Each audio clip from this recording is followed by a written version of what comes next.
Hello everyone, my name is Ratnesh और आप सभी का स्वागत है एक बार फिर से आपके favourite YouTube channel CBL Chetan Bharat learning में। बच्चों, क्लास शुरू करने से पहले मैं आप सबको बताना चाहूँगा कि आपने अगर कॉन्सेप्ट वीडियो जो हम लोग करते हैं हमेशा, वो कॉन्सेप्ट वीडियो अगर मिस कर रही है, मतलब कि सीरीज़ है जैसा कि आपको पता है। एक सेकेंड, आई थिंक थोड़ा सा इनजस्टिस हुआ यहाँ पर। कॉन्सेप्ट वीडियोस की जो क्लास चल रही है, और कॉन्सेप्ट वीडियो में अगर आपका कोई भी ऐसी क्लास है जो मिस हुई है तो उसको आपको कंफर्मेशन लेनी होगी। खुद को कंफर्मेशन कैसे लोगे? ऑब्वियसली कि बच्चों, आपने जो भी मतलब टॉपिक है, जैसे कोई भी टॉपिक, फॉर एग्जांपल अभी हम लोग पढ़ रहे हैं यहाँ पर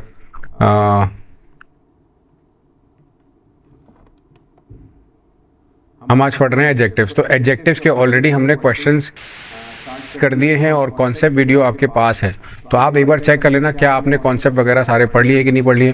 तो ये सुंदर सी पीपीटी स्पेशली आपके लिए हमारे संयोजक की तरफ से, ठीक है। चलिए तो शुरू करते हैं। आज की क्लास में हम लोग कुछ क्वेश्चंस का डिस्कशन करेंगे। यहाँ पर बड़ी इंपॉर्टेंट कंडीशंस की चर्चा होगी, तो आप लोग को प्रैक्टिस करते रहना है, जितना ज़्यादा हो सके प्रैक्टिस करना है क्वेश्चंस की प्रैक्टिस के लिए हम लोग अभी, जैसे कि आपको बताया कि एक रिवीजन क्लास की सीरीज़ भी स्टार्ट करने वाले हैं बहुत जल्द, है ना। उसमें हम लोग रिवीजन करेंगे कुछ इंपॉर्टेंट क्वेश्चंस के, मतलब टारगेटेड क्वेश्चंस होंगे। अभी क्या है, हम लोग जैसे चैप्टर वाइज कर रहे हैं, एक बार चैप्टर वाइज कंप्लीट कर लेंगे तो जैसा मैंने पहले बोला था कि हम लोग प्रीवियस ईयर भी कर सकते हैं।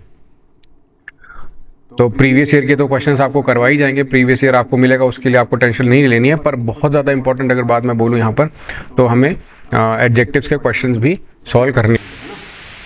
चलो अब आगे बात करते हैं। आज अपने क्लास में हमने कौन कौन से क्वेश्चंस करने हैं। तो सबसे पहले हमारे पास एरर का क्वेश्चन आ चुका है आपके सामने, जिसमें बात चल रही है, but for your help no boys would have succeeded in an all India competition like this.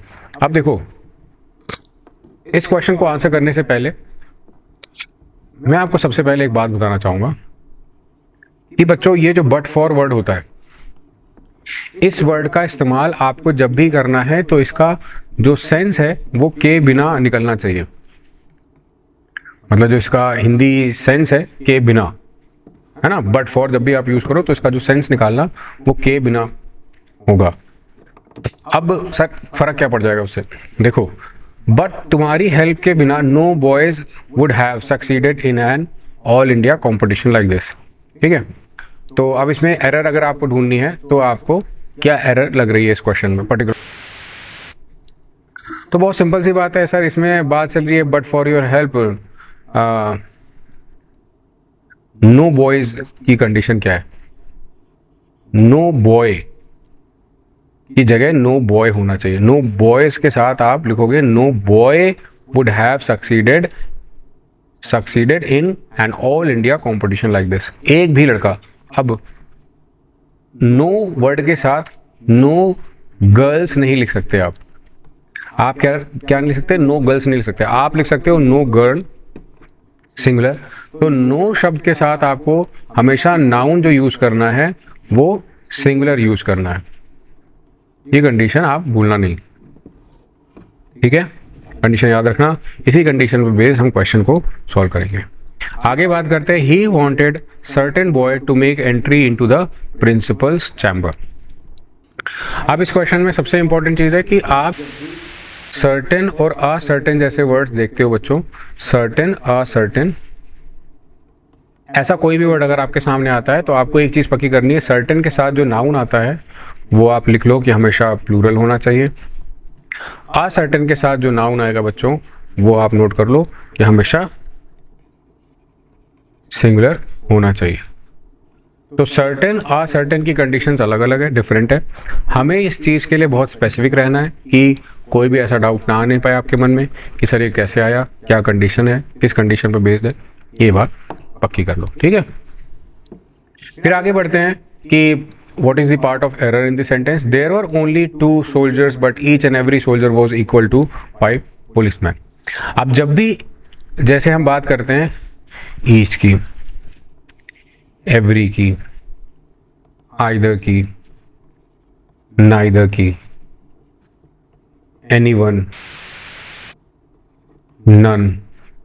कुछ स्पेसिफिक कंडीशंस हैं जो आपको याद रखनी है, जैसे each is always used, each is always used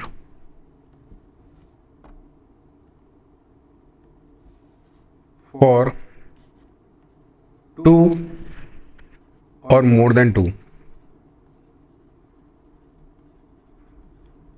ठीक है, every is always used for more than two. ये कंडीशंस हैं, ये कंडीशंस ऐसी हैं कि आपको जब सेंटेंस फ्रेम करना है, सेंटेंस बनाना है, तो वहां पर आप बहुत बेसिक तरीके से इनको चेक करो और आपका आंसर अपने आप करेक्ट फॉर्म में पहुंच जाएगा। अब जैसे आइदर नाइदर है, are always used for two only. आपको यहां पर आइदर नाइदर का जब भी इस्तेमाल कर कंफर्म करना होगा कि दो की बात होनी चाहिए, ना दो से ज़्यादा की बात होगी, ना दो से कम की बात होगी। तो ये चीज़ आपके दिमाग में पहले से अगर क्लियर होगी तो आप इजीली सेंटेंस फ्रेम कर सकते हो, फिर आपका क्वेश्चन गलत नहीं होगा। ठीक है, और साथ ही साथ आपको एक चीज़ याद रखनी है बच्चों कि इसमें एक कंडीशन होती है। देखो मैं आपको दिखाता हूँ, जैसे कि एनीवन और नन की जो कंडीशन है बच्चों, वो always used, anyone and none are always used for more than two only. ठीक, तो ये सेंटेंस में ये सारी जो कंडीशंस हैं ये आपको फॉलो करनी है। अब आती है बात कि सर फिर इसको हम अप्लाई कैसे करते हैं। आपने जो बात बता दी, ठीक है, हमें समझ आ गई, क्योंकि पूरा ये जो है ना, ये बेसिक कॉन्सेप्ट है, ये आपको पता होना चाहिए। अब जैसे आपने सर बता दी तो ठीक है, फिर हम इसको याद रखेंगे। इनफैक्ट इसका आप अगर आप नोट बना लोगे तो आपके लिए बेनिफिशियल रहेगा। इन फ्यूचर कभी भी आप अगर इससे रिलेटेड कोई सेंटेंस बनाते हो, कोई क्वेश्चन करते हो, तो आपको ईजी रहेगा, मतलब आप कर पाओगे आसानी से, आपको प्रॉब्लम नहीं आएगी, है ना, जैसा कि यूजुअली होता है। तो बट इसमें हम और क्या चीज़ कर सकते हैं, हम क्या चीज़ ध्यान रखें, इसमें क्या चीज़ इंपॉर्टेंट है। तो वहाँ पे मैं आपको बोलूँ there were only two soldiers. जैसे ही आप बात कर रहे हो केवल दो सोल्जर्स हैं, तो एक बात पक्की हो गई कि सर आप ईच एंड एवरी साथ में नहीं लगा सकते। अच्छा, एक बार एक बच्चे ने पूछा था, तो ये मेरा फ़र्ज़ बनता है आपको बताना कि ऐसा डाउट इस बच्चे के मन में आया है, तो आपके मन में भी आ सकता है। उसका डाउट ये था कि सर जैसे आपने बोला हुआ है ईच जो है वो दो के लिए आता है, ये वाला पॉइंट बोला हुआ है, ठीक है। एवरी आपने बोला हुआ है दो से ज़्यादा के लिए लगाना, मोर देन टू के लिए, वो क्लियर है। पर सर आपने ये तो नहीं बताया ना कि ईच और एवरी साथ साथ कैसे आता है, ईच एंड एवरी एक साथ लिख सकते हैं। तो जवाब इसका ये है, पहली बात, ईच एंड एवरी साथ में आ सकता है, we can use each and every together. Important बात ये है कि ईच एंड एवरी जब भी साथ में आएगा टू के लिए ही आएगा। अच्छा, यू मीन टू से कि यू आर सेइंग कि if there were only two soldiers, तो you are not suppose to say there were only two soldiers but each and every soldier was equal to 5 policeman, isn't it? बिल्कुल सही। दूसरा question बच्चों का था कि sir ये 5 पुलिस मैन लिखा है, ये मैन तो नहीं होगा? नहीं, आप 5 लिख रहे हो ना, तो 5 के साथ आपको प्लूरल नाउन ही लगाना पड़ेगा, उस केस में आप इसको चेंज नहीं कर सकते। ओके, अब आते हैं एक और, मतलब इसी में एक पार्ट और है। जैसे अगर आपको सेंटेंस लिखना है कि sir there were only two soldiers, तो हम यहाँ पर कौन सा स्पेसिफिक वर्ड है जिससे हम सेंटेंस को करेक्ट कर सकते हैं? तो उसका आंसर है ईच। अच्छा, फिर ठीक है, यू मीन टू से हम डायरेक्टली यहाँ पर लिखें कि there were only two soldiers, each soldier was equal to 5-6 policeman, जो भी आपको लिखना है वहां पर आप ऐड कर सकते हो। तो क्या ये पॉइंट यहाँ तक क्लियर हो गया? बहुत इंपॉर्टेंट पॉइंट था कि आपका ये पॉइंट मिस हो। आपने अच्छा अब तक क्लास करते करते, वीडियोस देखते देखते ये समझ लिया होगा कि जितनी डिटेल्ड आपको इन्फॉर्मेशन यहाँ पर मिल रही है इस चैनल पर, detailed information, I would emphasis would be given, I will emphasise and emphasis will be given actually इन सारी बातों पे, कि इतनी डिटेल्ड इन्फॉर्मेशन आपको नहीं मिलेगी, बुक्स में भी इतनी डिटेल में लिखा बच्चों, ये फैक्ट है। आपको ये सब कुछ एक एक्सपीरियंस का जो घोटा हुआ होता है वो सार आपको यहाँ पर दिया जा रहा है, जो कि बेनिफिट आपको मिल रहा है। मतलब this is something, you know, the prerogative जो आप एंजॉय कर रहे हो, तो इट्स गुड, है ना। अब आगे बढ़ते हैं, अगले क्वेश्चन की बात करते हैं। The 10 captains had each an achievement of his own. तो यहाँ पर हम बात करेंगे कुछ बेसिक कंडीशंस की। सबसे पहले द 10 कैप्टन्स, सबसे पहले यहाँ पर जब आप कह रहे हो 10 कैप्टन्स, तो क्या ये सही है? देखो, आप अगर लगाते हो बच्चों, कोई भी आप नंबर लगाते हो तो उसके साथ जब आप नाउन लगाते हो तो आप एक चीज़ पक्की समझो कि नंबर के साथ नाउन हमेशा काउंटेबल वाला यूज होगा। या तो ये गलती बच्चे एग्जाम में वो पूछेंगे कि अनकाउंटेबल नाउन लगा दिया, तब आप चेक कर लेना गलती है कि नहीं। अगर नंबर के साथ उन्होंने काउंटेबल नाउन दिया है तो आपको उसको प्लूरल बनाना ही पड़ेगा। वो सिंगुलर आता ही नहीं है एक्चुअली। सिंगुलर काउंटेबल के साथ नाउन नंबर लगा के आता ही नहीं। ठीक है। The 10 captains had each an achievement of his own. तो कुछ समझ नहीं आया एक्चुअली। ये सेंटेंस, ये थोड़ा सेंटेंस लिखा तरीका गलत है कि 10 captains had each an achievement of his own. ऐसा कैसे हो सकता है possible? 10 captains had an achievement of their own. अच्छा, ये सेंटेंस बनना चाहिए, the 10 captains had an achievement of their own. Their own आया, हाँ, हिज ओन की जगह। पर सर अगर हमें ईच लगाना हो तो फिर इस सेंटेंस को कैसे फ्रेम करें? तो उस केस में आपको लिखना पड़ेगा the 10 captains had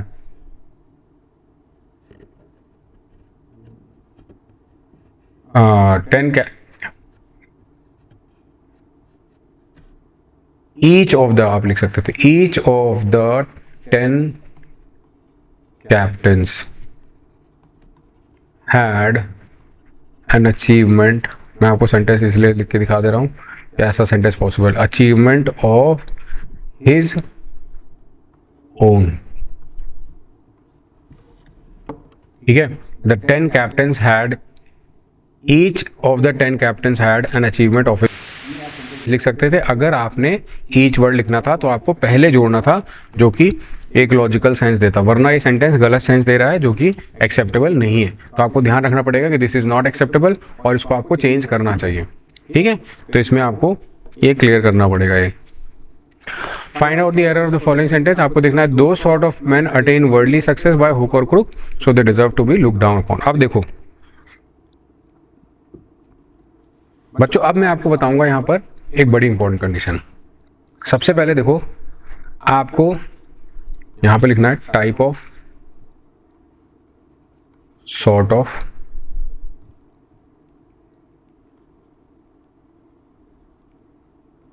type of, sort of, variety of, kind of. ये सारे होते हैं एडजेक्टिव्स। ये जो मैंने लिखे हैं, अब मैं आपको इनका यूज बताऊंगा और कंडीशन बताऊंगा। इनको, ये सब क्या हो गया? एडजेक्टिव्स हो गया। अब इनकी कंडीशन क्या कहती है? कंडीशन इनकी बड़ी बेसिक है।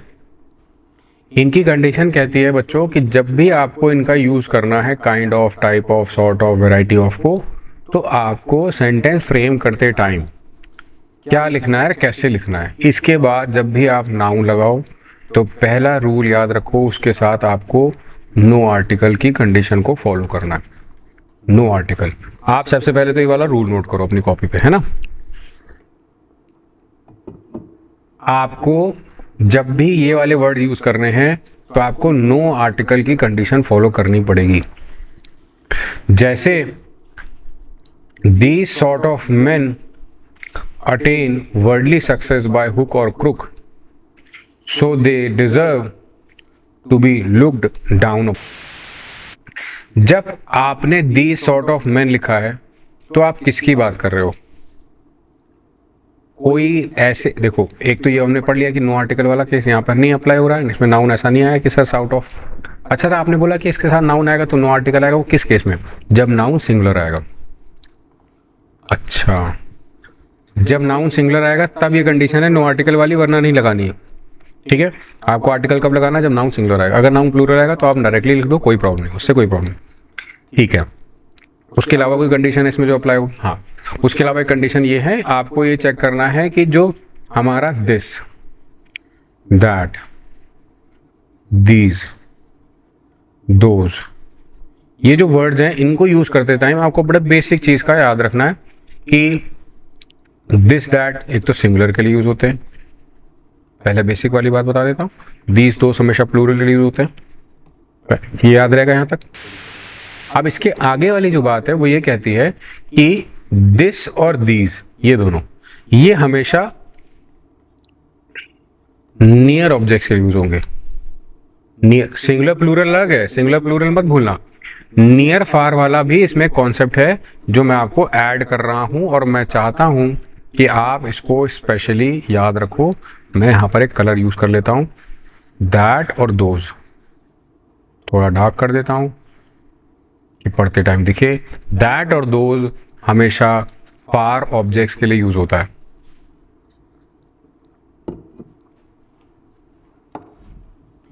अब आपको ये यहां तक समझ आ गया कि ठीक है सर, कि दिस और दैट आपने बोला सिंगुलर के लिए आता है, ये आपने पहले बता दिया। फिर आपने बोला दैट, दिस और दैट के बाद आपने बोला दीज और दोज जो है वो प्लूरल के लिए आएगा। प्लूरल के लिए आप बोल रहे हो कि इसमें नियर फार की भी कंडीशन होती है, नहीं सिंगुलर में भी होती है नियर फार की कंडीशन।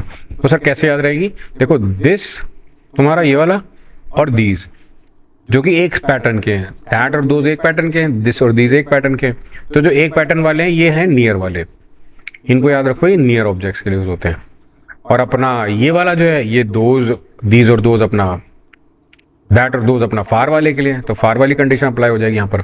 फार वाली कंडीशन अप्लाई करते समय बस चेक कर लेना है कि क्वेश्चन कंडीशन ट्रू है या फॉल्स है।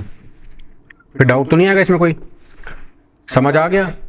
तो सर आप ये क्या कहना चाह रहे हो इस क्वेश्चन में? ये सेंटेंस में जो दीज सॉर्ट ऑफ मैन लिखा है, ये कोई सामने बेंच पे थोड़े ना बैठे हैं कि यहाँ सामने बेंच पे लोग बैठे हैं, हमने बोलना था कि इस तरह के जो लोग होते हैं दीज सॉर्ट ऑफ मैन, तो दीज यहाँ कोई सामने नियर कोई सेंटेंस का सेंस निकल नहीं रहा है, तो हम इनकी बात कर रहे हैं। ऐसे जो लोग होते हैं, ऐसे जो लोग हम होते हैं जब कभी एग्जाम्पलीफाई करते हैं तो वो हमेशा फार के सेंस में ही होते हैं।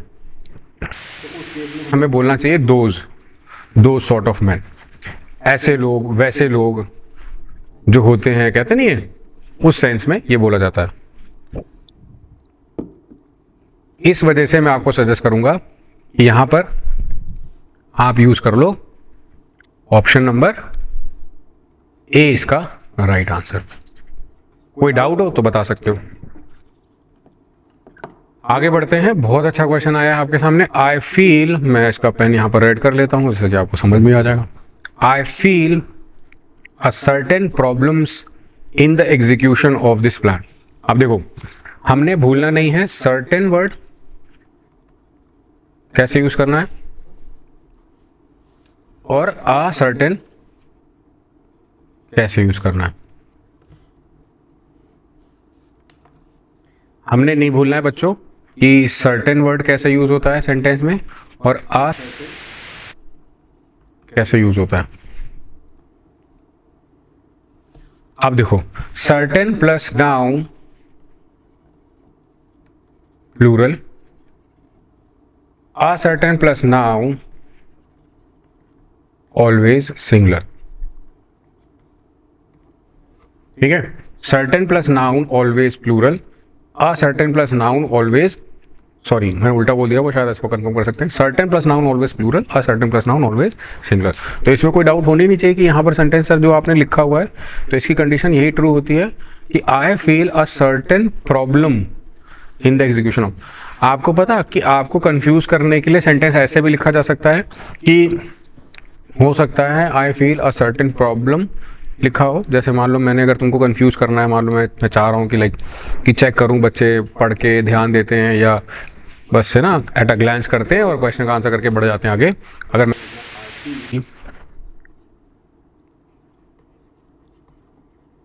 A certain problems in the execution of this plan create an unnecessary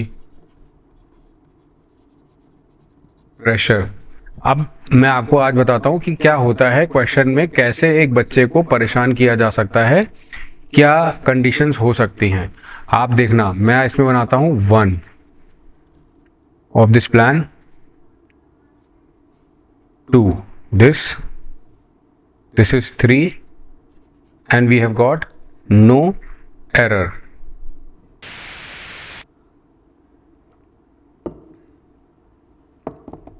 check करते हैं।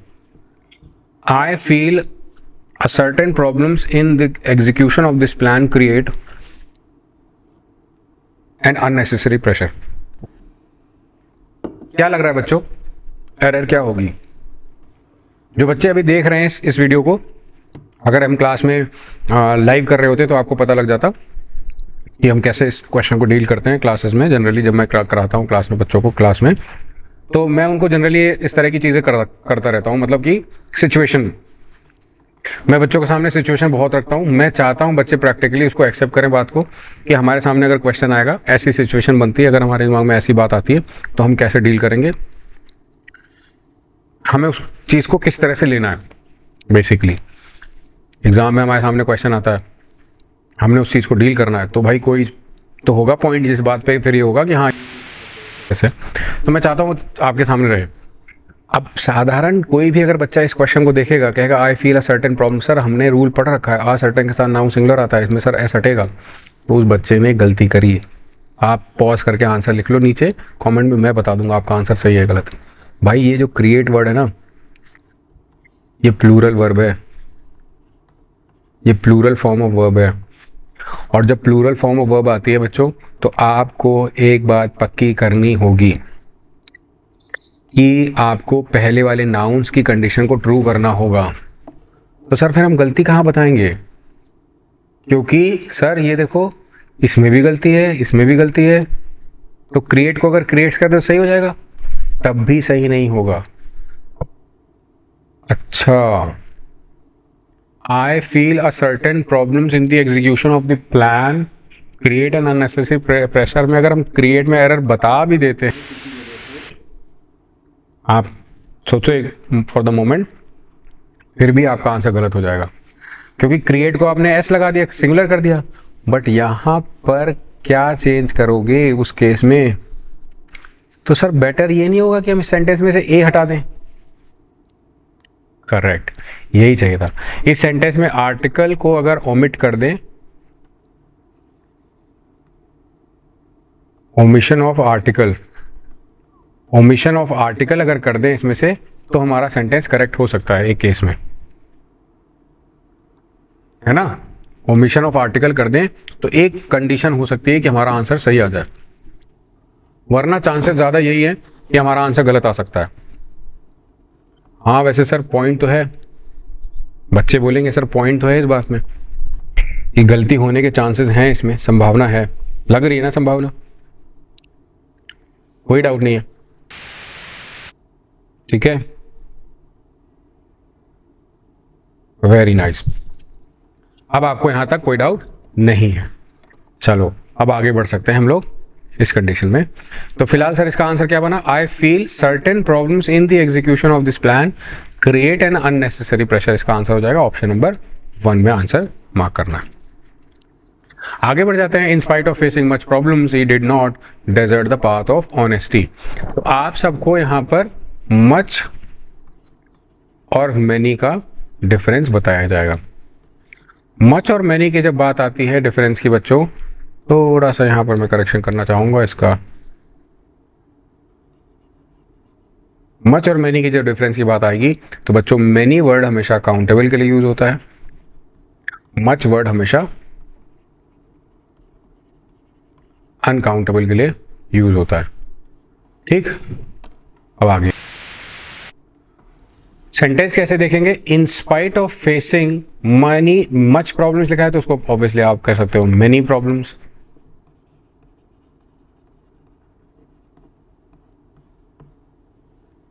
Many problems he did not desert the path of honesty.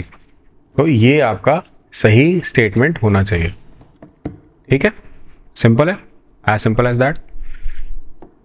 Can you tell me how many eggs and milk he has brought home. ठीक है, अब इस sentence में सबसे पहले हमने काउंटेबल मच और मतलब काउंटेबल मैनी और अनकाउंटेबल मच वाली बात कर लेते हैं। मैं आपको कंडीशन बता चुका हूँ मगर रिपीट कर रहा हूँ आपके लिए कि अगर किसी बच्चे को डाउट आ जाता है तो उसको आराम से समझ सकेगा। देखो इस सेंटेंस में can you tell me how many eggs जो लिखा हुआ है, तो आप मुझे बताना मैनी नहीं हो सकता है, कमेंट सेक्शन में बताओ मैनी एग्स हो सकता है, यस और no. You can say yes, you can say no. Now आगे मिल्क वर्ड अपने आप में क्या है, तो मिल्क अनकाउंटेबल में आता है क्योंकि मिल्क ऐसी चीज़ है जिसको हम मेजर करते हैं, काउंट नहीं करते, which is okay, not an issue. इसलिए इस सेंटेंस में हम चेंज क्या करेंगे, can you tell me how many eggs and eggs and के बाद आपको मच मिल्क लिखना पड़ेगा। Can you tell me how many eggs and much milk he has brought लाया, खरीदा, अलग अलग है वो अपने हिसाब से कर लो। तो इसका आंसर जब आप मार्क करो तो आई वुड सजेस्ट कि आप ऑप्शन नंबर बी इसका आंसर मार्क करो। आपका आंसर भी करेक्ट हो जाएगा, आपको कंडीशन भी समझ आ जाएगी, कोई डाउट भी नहीं रहेगा। क्लियर है यहां तक? आगे लिखा है whole the chapter of the book is full of printing errors which are the outcome of the proof readers carelessness. देखो whole plus of the plus noun, ठीक है, फिर है the plus whole plus noun. ये एक बड़ी important condition है जो हमें पता होनी चाहिए। कैसे होता है sir whole of the plus noun, the plus whole plus noun, कैसे और कैसे याद रखें इस चीज़ को थोड़ा सा समझते हैं। जैसे मान लो आपको सेंटेंस लिखना है whole of the unit, whole of the एक second,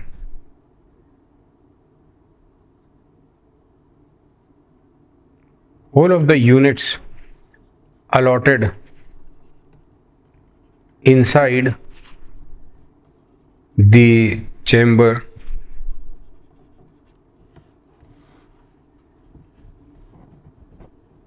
whole of the units allotted inside the chamber were fake। ये कैसा सेंटेंस है, सोचो, गेस करो।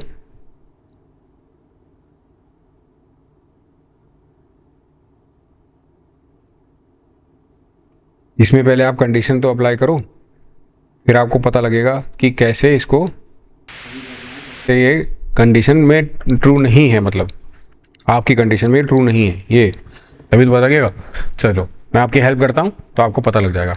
बच्चों इस क्वेश्चन में लिखा है whole of the units allotted inside the chamber were fake में आपको या तो आप whole of the plus noun लिख सकते हो, होल ऑफ द वर्ड, पर आपको होल जो वर्ड है उसके साथ नाउन सिंगुलर बनाना पड़ेगा।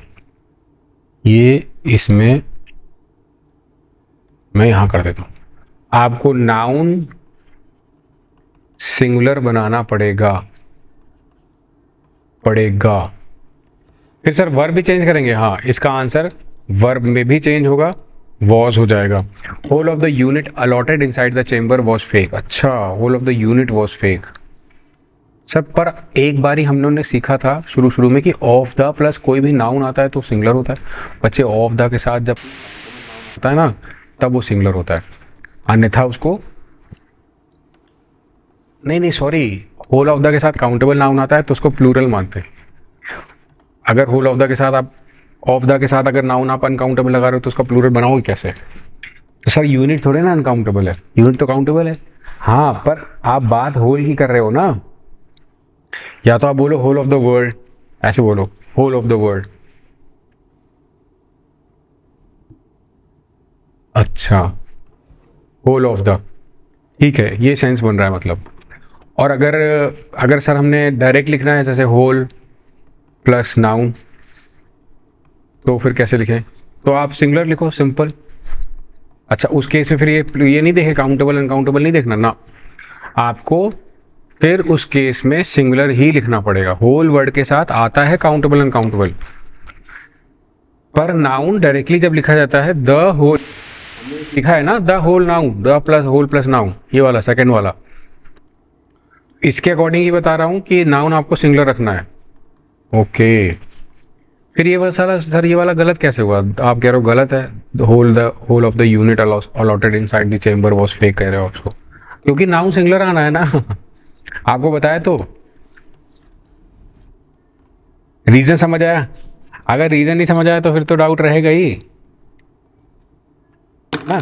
रीजन को क्लियर रखो अपने मन में, डाउट नहीं आएगा, कोई डाउट का सेंस नहीं बनेगा यहाँ पर। The whole chapter of the book is full of printing errors which are the outcome of the readers carelessness of the proof क्या है? readers carelessness, ये नाउन है, ठीक है? कोई डाउट? क्लियर हो गया? आगे बढ़ते हैं क्वेश्चन में। He did not like to lend me any book और एनी मनी। अब सबसे पहले आपको सम और एनी में डिफरेंस पता होना चाहिए। सम और एनी में डिफरेंस कैसे पता लगे? देखो मैं आपको बता देता हूँ एक एक करके, बहुत सिंपल है। सम का इस्तेमाल हमेशा पॉजिटिव सेंटेंसेस में किया जाता है, एनी का इस्तेमाल हमेशा नेगेटिव सेंटेंसेस में किया जाता है। अच्छा, पॉजिटिव और नेगेटिव का डिफरेंस है। अब जब इसमें आगे बढ़ते हैं तो कई तरीके के सेंटेंस सामने आते हैं, कई तरीके की कंडीशन सामने आती है। आई वुड से दैट, जैसे मान लो आपने कहना है I have dash milk to distribute, I have dash milk to distribute. Distribute तक ही सेंटेंस है। आपके पास ऑप्शन में बच्चों और एनी आ जाए तो आप क्या चूज करोगे? तो आपका आंसर बहुत आसान, मतलब आसानी से आप आंसर दोगे, कहोगे सर इसका आंसर सम मिल्क आना चाहिए। यहाँ पर काउंटेबल अनकाउंटेबल मत सोचना, काउंटेबल अनकाउंटेबल मत सोचना।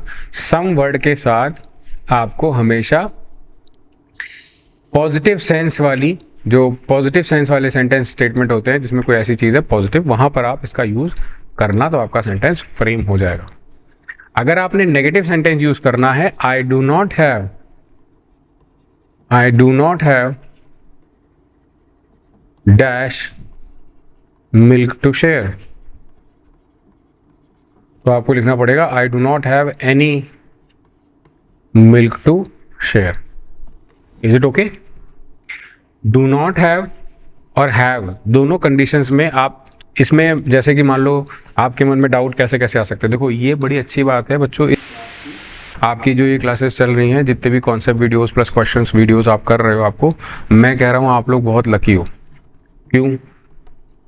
आप सारे वीडियोस उठाकर देखो, आप अपने पुराने यूट्यूब पे जाओ, कुछ भी सर्च करो, आप सच में you are like lucky, you are fortunate, क्योंकि आपके पास ऐसे ऐसे क्वेश्चंस प्लस ऐसे बढ़िया बढ़िया एक्सप्लेनेशन आ रहे हैं ना। आप पता करके दिखाओ कहीं पे जहाँ पे मिल रहे हैं आपको एक्सप्लेनेशन इतने सारे, इतनी detail information, detailed explanation, everything. Answers नहीं दिए जा रहे सिर्फ यहाँ पर कि हाँ इसका आंसर ये है, इसका आंसर भी लगा लो। डिस्कशन करके बता रहा हूँ आपको सारा कुछ, तो इस बात का बेनिफिट आपको मिल रहा है, शेयर करना बनता है। तो he did not like to lend me any book और एनी मनी, तो फिर ठीक है ये। हाँ सर इसमें लिखा है he did not like to lend me any book, he did not to lend me any money और एनी बुक और एनी मनी, वो मुझे लेंड नहीं करना था, देना नहीं चाहता था, है ना। He did not want to lend me any book और एनी मनी, इसलिए इसका आंसर आपको नो एरर लगाना पड़ेगा। अच्छा, इस वाली कंडीशन में लाई नहीं करता, he do not want to lend me any book. हाँ, नेगेटिव में अच्छा बुक से कोई फर्क नहीं पड़ता सर, बुक काउंटेबल है, जैसे इसमें लिखा है बुक काउंटेबल है, बीच बीच में डाउट में ले लेता हूँ। एक्चुअली जो काउंटेबल है बुक, तो उससे कोई फर्क नहीं पड़ेगा आपका सेंटेंस पे, वो आपका सेट है, एज इट इज आप यूज कर सकते हो। He did not like to land me any book और एनी मनी इज राइट, इस sentence does not need any change. ठीक है, अब आ जाते हैं सीक्वेंस बेस्ड क्वेश्चंस पर। What are sequence based questions? Sequence based question बच्चों, तो यहाँ थोड़ा पेन चेंज करेंगे, पेन में रेड लिखेंगे। आपने चेक करना है कि लॉन्ग क्या चीज़ है, आपने चेक करना है कि ब्लैक क्या चीज़ है। इसमें क्या चेक करना है, तो पता ही है हमें क्या चीज़ है, नहीं पता ना। ब्लैक बच्चे कलर है, लॉन्ग साइज है। अब अगर साइज और कलर दोनों साथ में आ जाते हैं तो क्या सेंटेंस में कोई फर्क पड़ेगा? तो यही पॉइंट है जो आपको अपनी कॉपी पे नोट करके ये वहां पर मेंशन करना है कि हाँ जी फर्क पड़ेगा, है ना।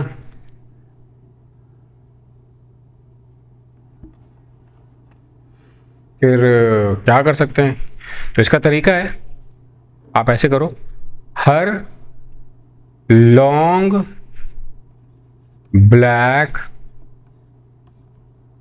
हेयर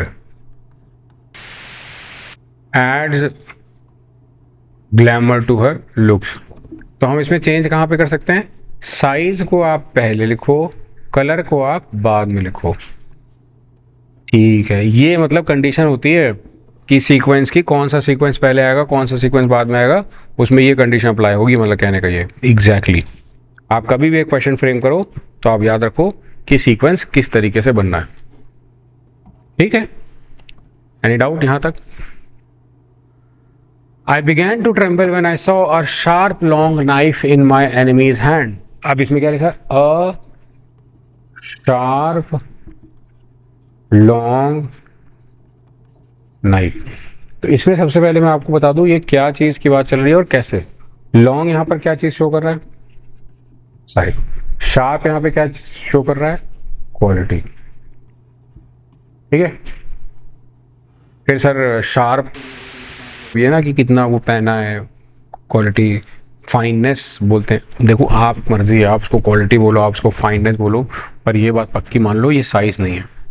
हाँ सर वो तो पता है साइज नहीं, लॉन्ग साइज है, तो साइज आपका पहले आएगा, क्वांटिटी आपकी, सॉरी क्वालिटी आपकी सेकंड नंबर पे चली जाएगी। तो आपको सेंटेंस लिखना पड़ेगा, I began to tremble when I saw a sharp की जगह पे a long sharp knife in my enemies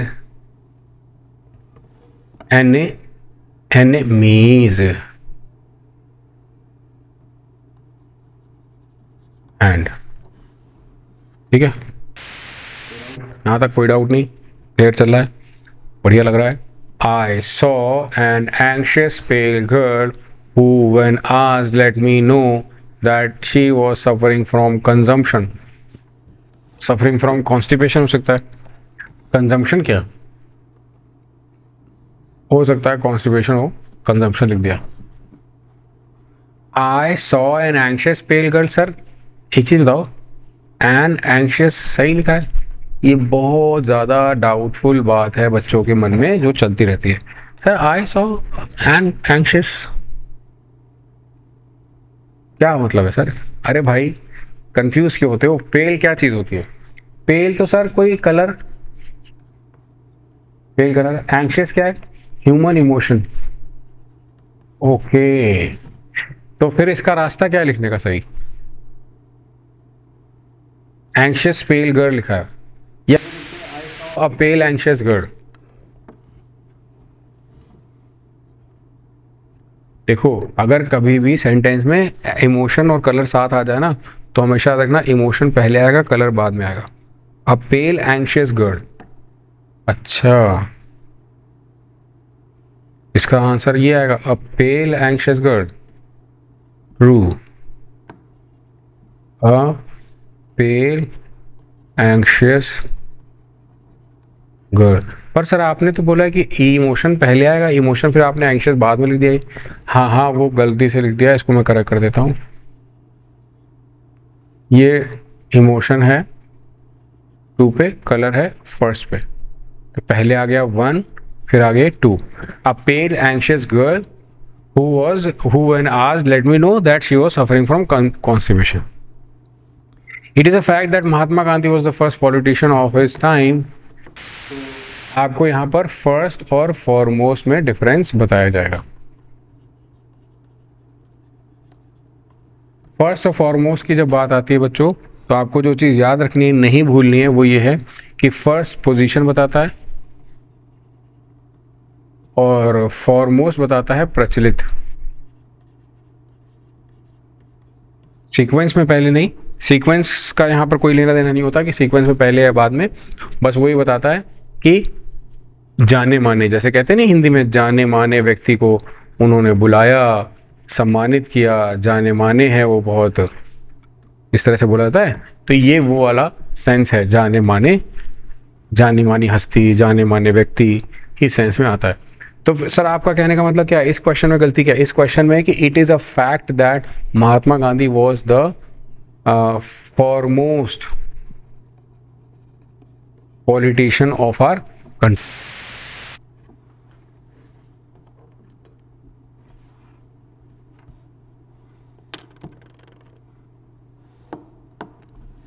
At the utmost gate was standing a guard holding a gun in his hand. ये कैसा sentence है? At the utmost the gate. At the utmost the case नहीं लिखा है gate भाई। At the utmost gate was standing a guard holding a gun, अच्छा, yes, in his hand, ये है मतलब यहां बात। तो फिर इसको कैसे करना है? इसको ऐसे करना कि आप लिखना at the outermost. Sir reason क्या है आउटर मोस्ट लिखने का? अटमोस्ट में क्या प्रॉब्लम है? आउटर मोस्ट का मतलब होता है बाहरी, बाहरी मतलब जो सबसे बाहर की तरफ हो, सबसे बाहर की ओर, सबसे बाहर की ओर जो है उसको बोलते हैं, है ना, outermost gate. Utmost gate का तो मतलब हो गया बहुत इंपॉर्टेंट, अटमोस्ट सबसे पहले ही, at the utmost gate, utmost urgency, with the utmost requirement, we do this, we do something kind of that। ठीक है, समझ आया? कोई डाउट यहां तक? Delhi is further from Patna than Kolkata, तो इसका सेंटेंस कैसे बनाएंगे? को इन्होंने लिखा है फर्दर फ्रॉम, तो इसके लिए मैं आपको पहले डिफरेंस बताऊंगा। फर्दर फार्दर में डिफरेंस क्या होता है ये आपको पता होना चाहिए, अगर नहीं पता है, कोई भी डाउट है तो आप पहले नोट कर लो। फर्दर वर्ड होता है यूज नेक्स्ट स्टेप के लिए, further, what we will do further, what we do, L ज्यादा लग गया,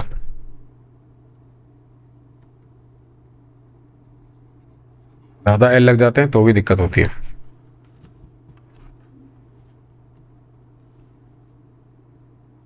व्हाट वील डू फर्दर, हम आगे क्या करेंगे, बाद में हम क्या करें, व्हाट वील डू फर्दर। और फार्दर होता है डिस्टेंस के सेंस में, he lives farther from here, मतलब वो यहाँ से दूर रहता है, फ्रॉम हेयर, याद रहेगा। He lives farther from here का मतलब यहाँ से वो दूर रहता है कहीं। तो Delhi is farther from Patna than Kolkata. Sense समझ आ गई। इसकी सेंस वही वाली है कि दूर के सेंस में वो कहाँ रहता है। हम 20 तक कंप्लीट करेंगे। This book is undoubtedly preferable than that in many respects and its printing also is comparatively good. तो भाई this book is comparatively, this book is undoubtedly preferable than नहीं होता है, जो प्रेफर वर्ड होता है बच्चों उसके साथ हमेशा टू आता है।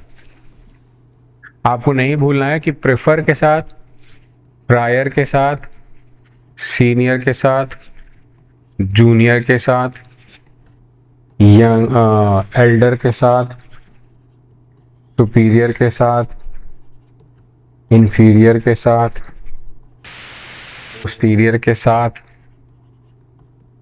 ठीक है, senior, Elder, junior, superior, inferior, anterior, posterior, ये सारे वर्ड हैं, मैं लिख दे रहा हूँ। इन सब के साथ क्या आता है? टू आता है। टू टू टू दो बार कर दिया, अरे यार एक बार ही प्लस लिखना था। इनके साथ टू आता है, इनके साथ देन नहीं आता है। Never use, never use than, इनके साथ कभी भी दैन मत यूज करना, सेंटेंस गलत माना जाएगा। ठीक है। Of the two players is the luckiest, ये जो कंडीशन है ये मैं आपको अभी एक्सप्लेन कर दूंगा। एक क्वेश्चन और ये देख लो, 20 वाला क्वेश्चन हमें करना है। तो आज मैं आपको होमवर्क के लिए, देखो ये जो अभी 3 सेंटेंस दिखा है, एक बार ये पॉज करके देखो, एक बार ये और एक बार ये 3 सेंटेंसेस ऐसे हैं जिनको आपको होमवर्क के लिए दिया जाता है। मैं आपको ये सीरीज उसमें मिलेगा विद आंसर, यहाँ तक आपको कंप्लीट करना है। ठीक है। सो बच्चों उम्मीद करता हूँ यहाँ तक आपको थोड़ा बहुत समझ आया होगा हमने जो भी किया है। इसके जो पार्ट 2 में आपको क्वेश्चंस मिलेंगे उसमें भी हम काफ़ी सारी प्रैक्टिस करने वाले हैं। तो just be prepared, just be ready, just be very careful. आप अपने चैनल को, अपने फेवरेट चैनल को, सबके फेवरेट चैनल सीबीएल को सब्सक्राइब करो, नोटिफिकेशन बेल हिट करो अभी तुरंत, जिससे कि आपको सारे वीडियोस, जितनी वीडियोस आती हैं सबका नोटिफिकेशन मिले आपको और आप उसको रिवाइज कर सको, देख सको और उसके फ़ायदे बेनिफिट्स ले सको। और चैनल को सब्सक्राइब करने के साथ साथ वीडियो को लाइक भी करो भाई। Thank you so much, bye bye, take care.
Mainstay agriculture sector.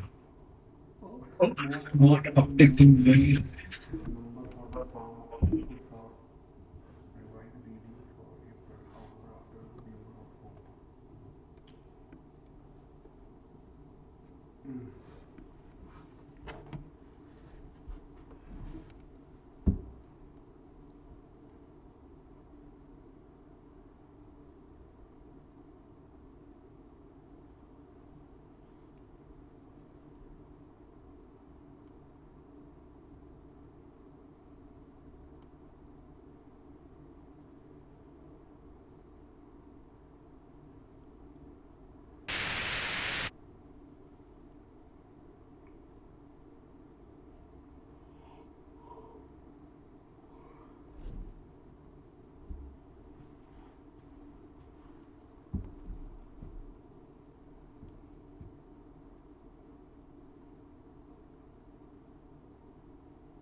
Hello everyone, my name is Ratnesh और आप सभी का स्वागत है आपके favourite YouTube channel CBL Chetan Bharat learning में।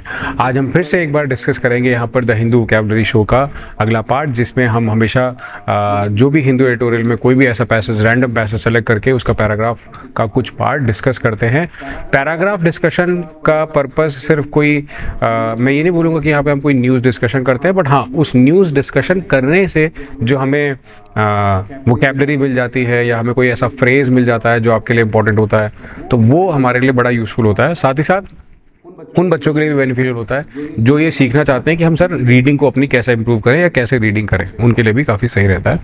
तो यहाँ पर बात करेंगे output data for may from the 8 core infrastructure sectors show broad industrial activity slowed under the onslaught of a heat wave that left and factories countrywide using more power to run their fans and cooling systems।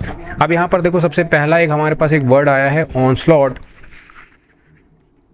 जिसको मैं बोलूँगा, जिसका sense निकलता है जब कोई हम fears attack वगैरह करते हैं किसी चीज़ पर, या फिर किसी प्रकार का, मतलब आप अटैक असेल लिख लो, अटैक का सेंस लिख लो, सिंपल आएगा तो आपको जल्दी समझ आ जाएगा। ऑनस्लॉट का मतलब ही है कि like output data for may from the 8 core infrastructure sectors. Core infrastructure जो है, इंफ्रा जो बनाने में यूज होते हैं, उनके जो कोर सेक्टर्स हैं वो क्या शो कर रहे हैं? Broad industrial activity slowed under the attack of heat wave. Heat wave की वजह से उनका काम रुक गया, उसकी that left homes, offices, factories country wide using more power to run their fans and cooling system. जो कि इतनी गर्मी हुई कि जो कि ऑफिस, होम्स और फैक्ट्रीज में ज़्यादा कंजम्पशन हुई। ठीक है, 8 कोर इंफ्रास्ट्रक्चर सेक्टर्स में एक्टिविटी धीमे हो गई, ना के बराबर हो गई। Only coal to fuel power plants and electricity generation posted double digit output growth. केवल coal to fuel the power plants, only coal to fuel the power plants and electricity generation posted double digit output growth। केवल इसमें दो double digit की output growth पाई गई, expanding by 10.2% to 12.8% respectively as per the provisional data on the index of 8 core industries released by the Ministry of Commerce and Industry on June 28। The production crude oil, fertilizers and cement shrank from their year earlier levels while the output expansion decelerated। अब आपको इस बात का मतलब पता है? Infra का ये हाल होना, एनर्जी में उछाल होना कनेक्टेड है शेयर मार्केट में। यही है यहाँ पर समझने वाली बात।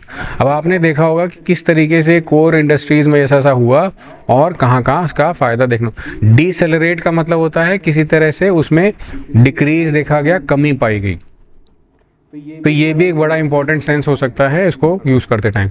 In the remaining 3 sectors of natural gas refining and product, है ना, वाइल आउटपुट एक्सपेंशंस डीसेलरेटेड। आउटपुट जो एक्सपैंड होता था, बढ़ता था, वो डीसेलरेट हुआ, डिक्रीज हुआ, कमी आई, डाउनफॉल देखा गया इन द रिमेनिंग 3 सेक्टर्स। कौन कौन से रिमेनिंग 3 सेक्टर्स है? एक नेचुरल गैस वाला, एक रिफाइनरी वाला, एक स्टील वाला। इन तीनों के प्रोडक्शन में कमी। भाई, जब इतना कंजम्पशन इलेक्ट्रिसिटी का, फ्यूल, ईंधन का हो रहा था, बाकी घरों में डोमेस्टिक पर्पस के लिए इतना ज़्यादा होने लगा, लोग हर घर में एसी चलाने लगे, ऑफिस में एसी ज़्यादा चलने लगे, फैक्ट्री, तो भाई फिर कहाँ से होगा? ये ग्रो कहाँ से करेंगे? इलेक्ट्रिसिटी नहीं पूरी पड़ रही है, वो कंजम्पशन ही ज़्यादा हो गया प्रोडक्शन से। आगे कहते हैं heat waves impact on economic activity in may was particularly prominent in India's northern parts. ये तो बहुत ज़्यादा होता था, सब जानते थे। प्रोमिनेंट वर्ड मतलब बहुत ज़्यादा फेमस था, है ना, नोन काइंड ऑफ थिंग थी, आप लिख सकते हो नोन था, प्रोमिनेंट था। द हीट वेव्स इम्पैक्ट, उसका जो प्रभाव पड़ता था, ठीक है, खास करके नॉर्दर्न पार्ट, जो नॉर्दर्न पार्ट है वहाँ पर, जैसे कि आप पंजाब की बात कर लें, दिल्ली की बात कर लें, यूपी की बात कर लें, बिहार की बात कर लें, या फिर हरियाणा की बात कर लें, ये सारे जो है ज़्यादातर गर्म रहते। हम और ऊपर नहीं जाते, हिमाचल और जम्मू कश्मीर की तरफ नहीं जाते, बट इधर का गर्म रहता था. As it forced afternoon breaks at construction sites and daily peak power demand at the northern regional load dispatch centre consistently hovered around और एक्सीडेड 75 गीगावाट्स. दोपहर दो दिन होते, दोपहर चढ़ते इतनी ज़्यादा डिमांड हो जाती थी, इतना ज़्यादा हो जाता था कि पूरा 75 गीगावाट्स को एक्सीड कर गया. हार्वर्ड मतलब इसके इर्द गिर्द वो घूमता रहा.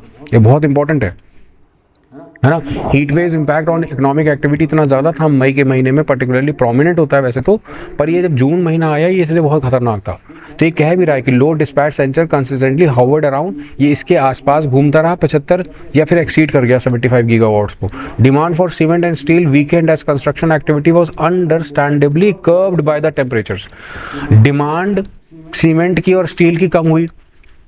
देखो कितना रिलेटेबल है. स्टील के अभी देखो ग्राफ नीचे गए है ना, स्टील के सीमेंट के ग्राफ नीचे गए. उसका रीज़न था गर्मी ज़्यादा थी, नीचे जाने ही थे.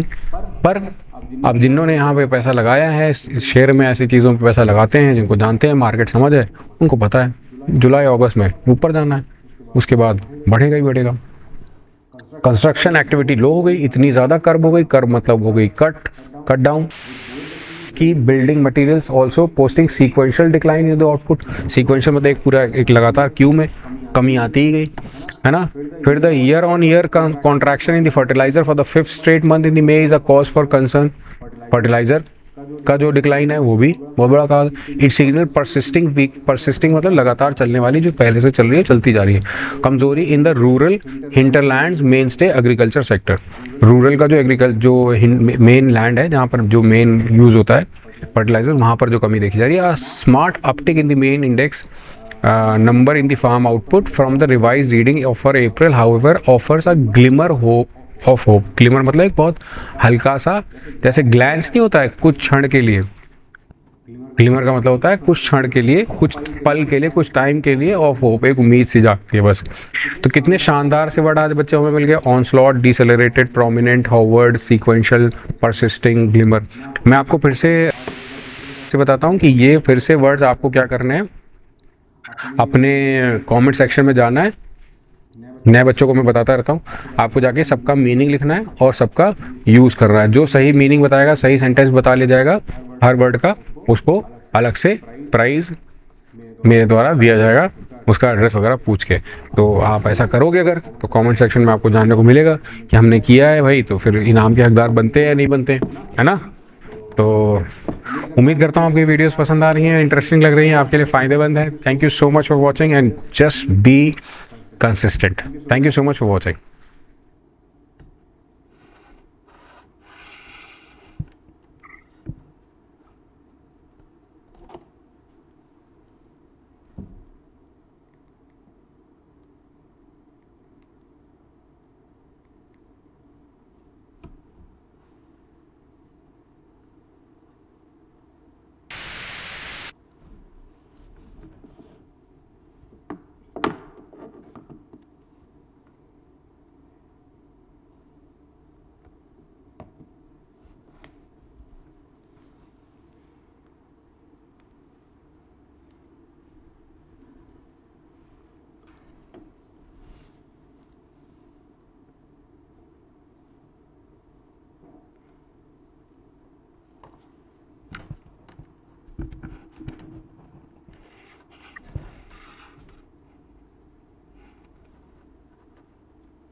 एक हो गया, ये दो हो गया।